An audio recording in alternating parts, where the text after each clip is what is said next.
I am Ashton Edwards, Brad Edwards' daughter, and I just wanted to tell a few stories about him and his life and kind of how I remember him, how I saw him, so kind of, everybody else could see him that way and feel the same way about him as I did, because you always saw him on TV, or everyone always saw him on TV, but, there was a whole other life that he had with, us at home, and I just thought it'd be important for other people to see that as well. Well, my dad was born in Indiana, Pennsylvania. A lot of people think he's from Oklahoma, but he spent most of his life here, but was born in Indiana, Pennsylvania. It's this little tiny town, a college town. It's about 2 hours or so outside of Pittsburgh. And you have to drive up this windy road through the mountains to get to his house. From the airport, it's a ways, but he liked it. And he has a sister. Her name is Bonnie, and they grew up there with his mother, Connie, and his father, Howard. And they were kind of, I guess I would go out and say a working class, or, I would venture to say a poor family. They didn't have a whole lot of money while he was growing up. And so he got a job, his first job, probably when he was, 13, 14. I don't know if they had child labor laws back then. But so he went out to the hardware store and got a job, and he worked there. And also he picked up a job when he was, I believe, 14 years old at a radio station in Indiana, and it was WDAD, WDAD. And he actually, was a disc jockey there. He put the songs on the radio. He did some of the shows. When he was that young, I wouldn't have given the kid the job, but I guess they saw something in him, and so he would go in and do that. Also working at the hardware store at the same time, and continuing to go to school. So what little money he made there, he would kind of help supplement the family income as well. He continued on with high school in Indiana, continued working as well, picked up more kind of stuff at the radio station, more responsibilities with that, and then went to college in Indiana as well. And he studied he majored in political science. And he also studied, kind of some journalism things, but his major was political science. And he thought kind of about, he liked government, politics, that sort of thing. And then just because of the radio gig, kind of ended up going that route, liked radio. Eventually, he would get into TV, but that's kind of how he started. So in college, that's when they brought back, that's when the draft was. And, when he was in college. And so I guess someone had told him, where you could be drafted, that sort of thing like that. So he's like, well, okay, I'll prepare for that if that's going to happen. But he was also working on a master's degree in political science at the time, and that's when he ended up getting drafted. And so he went to Thailand. He went to a few other places, but I think he spent the majority of his time in Thailand. And so there, thank goodness for me, he wasn't working, on the front lines or something extraordinarily dangerous, but he was doing the news and the TV, the radio, all the reporting for the military bases over there. So he would, do the radio show, do the TV show, any other kind of, communication around the base with everyone, with, other people, the rest of the world as well. So he was pretty young. When his time was up, when he had served his time in the service, he came back to the United States, but they didn't drop him off in Pennsylvania, where he was from. They just dropped him off in Wichita Falls, Texas. So he said, well, okay, I'm from up there, but I'll find a job here, I guess. So he started working at a TV station in Wichita Falls because he had that experience from the military in his background, and so he started working as a reporter there. And then after a few years, I believe, a couple of years, he ended up going up to Oklahoma City and working at what's now KFOR TV, News Channel 4, but I believe then was WKY, eventually became KYTV, and now it's Channel 4 today. But so then he got a job at Channel 4 as a reporter. And he kind of did general assignment stuff. He was an anchor for a while as well. And then I think in 1983, I believe, he kind of started doing this In Your Corner segment that, kind of everybody knows. And that's where he met my mother, Mary Ann. She was kind of his, I guess you could say, intern, or I guess In Your Corner producer. And so she would go through the calls and figure out what they were kind of going to do. And so that's how they met, and thank goodness they met there, otherwise I wouldn't be here. So she was his producer. They worked together in Your Corner for quite a few years, and then she became just a regular producer, producing newscasts, and then she became the news director, and here I am, and so it eventually kind of all worked out. But he did In Your Corner, for a good number of years. I think he was at Channel 4 for over 30 years, and really kind of enjoyed doing that, spent a lot of his time there helping people, and that was one thing that he ended up, really, really enjoying, and that's where he kind of found that that was his calling, that, why were people picking on these people who, just needed a little bit of help or something? You shouldn't take advantage of others, and that was something that he really felt very strongly about. So that's, I think, why this worked so well for him, and he stuck with it so long, because there were obviously so many people who continue to need help today, and he thought if he could just help, one person, it would kind of all be worth it. So he didn't think it was right for anybody to get taken advantage of, or just kind of wanted to help out anybody that he could. So the man who hired my dad originally is Jack Ogle, who's the father of Kent, Kevin, and Kelly Ogle, and Kent and Kevin still work at Channel 4 today. And Kent, or Jack Ogle, their dad, was, I believe, the news director there many, many years ago. And so when my dad came looking for a job, Jack said, okay, well, we'll hire you, we'll bring you on. And I think that's something that's really nice about the station, and about the history, and about kind of, our family and all of our friends as well, because it's always been kind of a family experience, I feel like, to everyone, and I feel like, others feel that way as well, because Jack Ogle was there, the news director, so he's got his sons working with him as well, and then there's Bob Barry Jr. and Sr., and Bob Sr. started there. I worked with Jack Ogle as well, I believe, and so then Bob Jr. came along, and so he started doing the sports there, and then my dad worked there, and now I work at Channel 4 as well. And I think that's something that's very nice that you can't say about a lot of other stations and a lot of other groups of people, that it's kind of a very close family kind of atmosphere, that you are working with your family members and these people that either I've grown up with or that they've known for years and years. And I think that's so nice to be able to work next to and have that kind of camaraderie. So it's always been with Linda. I'm sure they all feel like Linda Kavanaugh is part of the family as well, because they've been there for so long, worked with each other so long, and they all kind of are family with each other. So I think that's something very nice. So working in your corner for so many years, you run into a lot of people that get to help, which is nice, and you also run into a significant amount of people that maybe are not, that I guess are just not, that are bad guys, I guess, kind of, that you're helping, the other people, you're helping them with their problems, so you're always going to run into somebody who's causing the problem. So a number of times he's had, doors shut in his faces, he's been kicked out of places, he's been threatened physically, mentally, send people to the house, we're going to sit outside your house. I mean, there have been some scary things. There have been some funny things too, that, people escort him off the property and that sort of thing. I do remember one story specifically. Now, this one wasn't exactly a person coming after him, it was a thing coming after him. There was this doctor, I think, that he was looking into, that there were a certain amount of businesses that were just throwing like files, important and private files of patients, into the garbage. Not shredding them, not doing anything with them. They would just throw them out in the trash. Well, you can't do that. You can't have people's personal information just out for anybody to go into the dumpster and pick up. So at night, he and his photographer at the time, Mark Dillard, would go out into these dumpsters and kind of go through them, literally dumpster diving, to look for these people's personal documents. And almost every single time, they would find just big trash bags of people's social security numbers, addresses, information, patient history, all of that just in the garbage. Well, obviously, it's not good to have out there. So one time, they're doing one of these stories, and it's during the day, and he's shooting kind of his stand-up in the piece. And so they get this dumpster that they find that's luckily empty, and so he's going to stand in the dumpster and say, his piece about his dumpster diving, and he's looking out for you. And in Oklahoma, the wind comes sweeping down the plains, and that's just how it is here.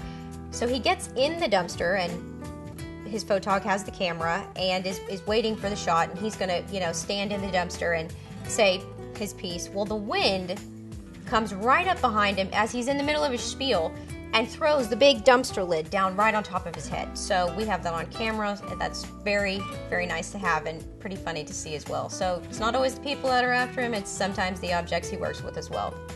And one of the things that kind of comes with the territory of being on TV and helping all these people is kind of no matter where we would go, somebody would recognize him. They would see him and recognize him. They would hear his voice and recognize him. And to me, that was always a sense of pride. Like, wow, my dad must be doing really cool things and helping a lot of people. If all these people, one, recognize him, and two, want to talk to him and tell them kind of about their problems or something like that, he must be an awesome guy if that's what's happening. So that was always very neat to me. And it didn't matter kind of where we were. My mom's family lives in New York City, so one time we were on a New York City subway, minding our own business, riding along, and this couple from kind of down the way comes over, and they said, "We saw you from across the subway, and we know you." And my dad's like, "No, I don't live here, you don't know me." And they're like, "Oh yes, we live in Oklahoma. We know you're Brad Edwards, and we just wanted to say hello." So it doesn't even matter where you are. No matter where you go, somebody would probably recognize him, so that was pretty neat to me. We were also in London one time. My uncle lived in London for a number of years, and we were in the Victoria and Albert Museum, and I had on an OU sweatshirt, and so one of the guys protecting the exhibits came over to me, and he says, "Oh, I know that team." And I said, "There's no way. Like, I live across the pond." And he says, "No, I know the Sooners. They're very good at football." And so he comes over because he sees my sweatshirt, and then he looks at my dad, and he says, I think I recognize you. I think I've seen you before." And my dad says, "No, we're not from here." And he says, "I've seen you on TV. I know that." And my dad's like, "I cannot believe this, that we're how many thousand miles away, and there were still people that would recognize him and come up to him." So to me, I think that's an amazing thing, a really amazing legacy to have people across the world who, well, that just shows you how small the world is, that people so many thousand miles away would even recognize you. But with both parents working at the station, I grew up in the newsroom, I would say. I would be there a couple of times a week to visit my parents, to kind of see what was going on. And they just kind of let me have free reign over the place, and I don't know why now that I think about it, because I would, go into this office, get into this box, play with this video, go sit on the studio, be out there, you have to get off the set, we have to do the newscast, but they had the swivel chairs out there. I mean, a kid loves those swivel chairs. So Linda would let me sit out there with her. I wouldn't be on camera, but she would let me, be out there while she was doing the news. So that was at least nice. But I would run around and get into people's makeup and things, and I was really kind of a terrible child, and I feel bad about that now, but they let me do it. So, but I think growing up in the newsroom was a good thing, that I would say. I think I learned probably more there than I've learned in a lot of other places in my life, because I got a lot of first-hand kind of experience and got to see things that I would say not a lot of people other people got to see or kind of experience the way that I got to.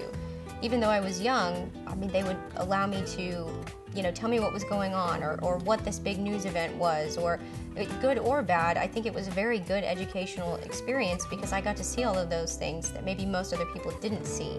Like, probably one of my earliest memories is the bombing, April 19th, 1995. My parents had to be at the station, for days because of this huge, horrible news event. So I got to kind of see,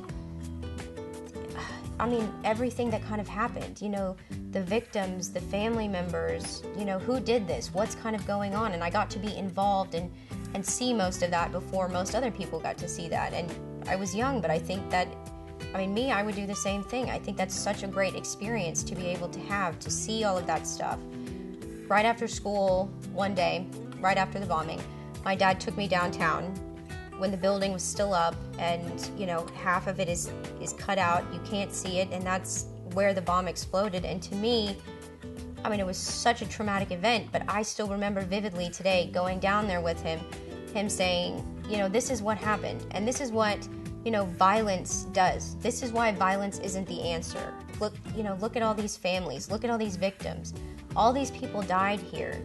And that was a tremendous educational lesson to me, that obviously we can't do this, and that's not the right way to react to things. And I got to see the aftermath and the search for the suspects, the people who did this, and I got to be involved in that. And to me, that is so cool, because how many other people got to be along for the ride? During the trials, my family, it got moved to Denver. And so my family and I, we went to Denver, and there was an apartment, and a lot of the other people from the station went as well to cover when Timothy McVeigh and Terry Nichols were on trial for blowing up the Murrah building downtown.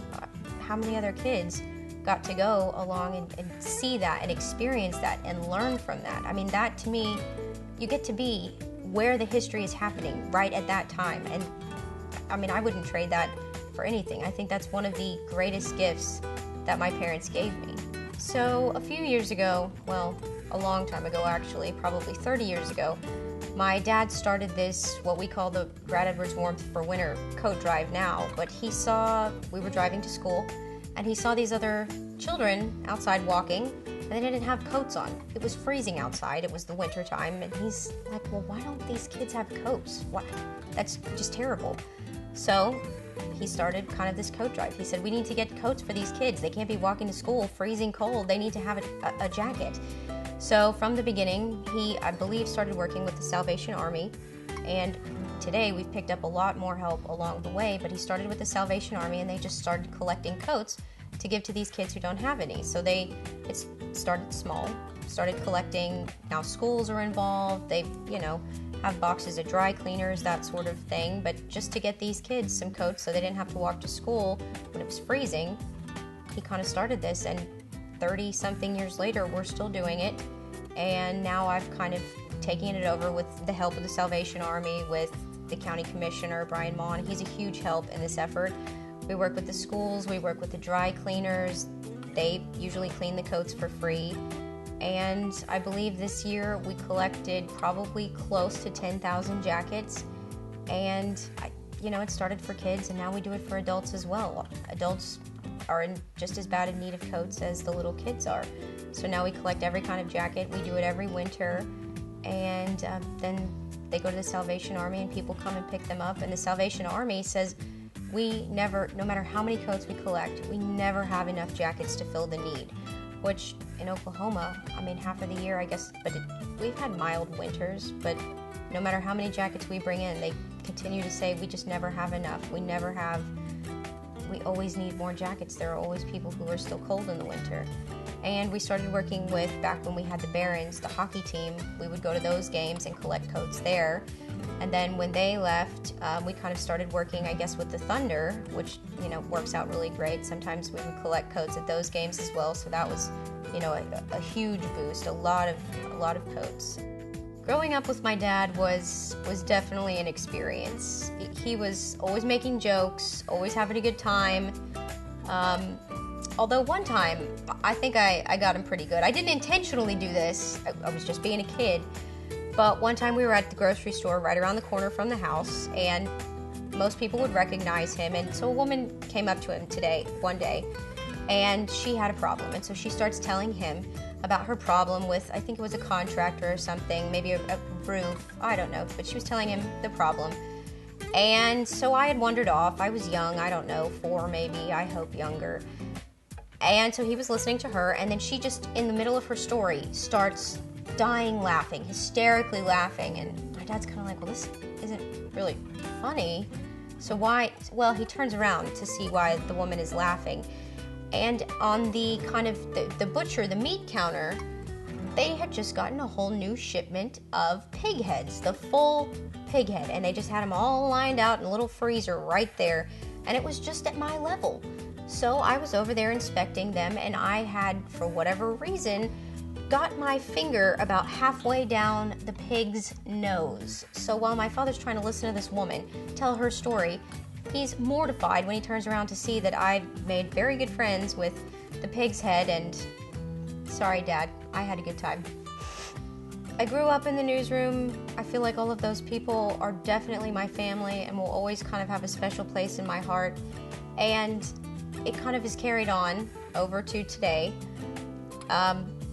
I met a guy in college, and as fate would have it, he ended up working at the same TV station where I work, Channel 4 now, and I'm sure some of you saw it, ended up proposing to me on air during my normal segment on Fridays at 6. He came in and asked me to marry him, and so now we're gonna get married. So My dad started working there. He met my mom there. I grew up in the newsroom. I got engaged in the newsroom. I mean, so this building and these people and this family are really just a really important part of my life.